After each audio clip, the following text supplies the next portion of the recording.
Članovi 7 udruženih sindikata policije zahtevaju od nadležnih povećanje plata za 40%, nastavak pregovora u vezi potpisivanja kolektivnog ugovora i izmene i dopune zakona o policiji. Kako ministar Dačić juče nije imao ništa da ponudi predstavnicima sindikata, štrajk će početi 12. novembra u 7 sati i trajaće do ispunjenja zahteva ili pronalaženja zajedničkog dogovora.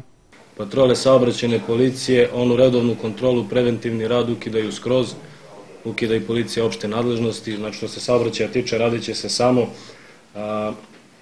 se samo uviđaj gde je došlo do nanošenja povreda, smrti ili veće materijalne štete, dok ostale patrole, kao što sam rekao, predviđene za preventivni rad, ostaće takođe pasivni.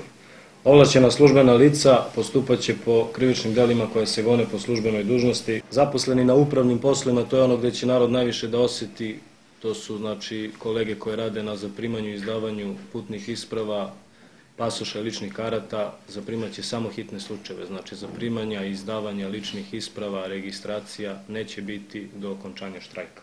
Pripadnici granične policije, vatrogasci kao i pripadnici specijalnih jedinica i žandarmerije izlazit će samo na intervencije gde su ugroženi životi i imovina građana. To takođe znači da se ni jedna fudbalska utakmica ovog vikenda neće obezbeđivati. Sve javne manifestacije za koje proceni rukovodstvo MUP-a da treba da se obezbede, znači dogovoreno je da će ljudi koji budu angažovani sedeti u stanicama, neće izlaziti na obezbeđenje, osim ako se ne naruši javni red i mir.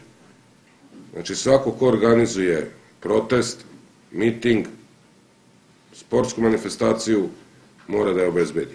Predstavnici 7 sindikata policije danas bi trebalo da se sastanu sa premijerom Srbije Mirkom Cvetkovićem, ali kako kažu u Novosadskom štrajkačkom odboru, to za sada ništa ne znači.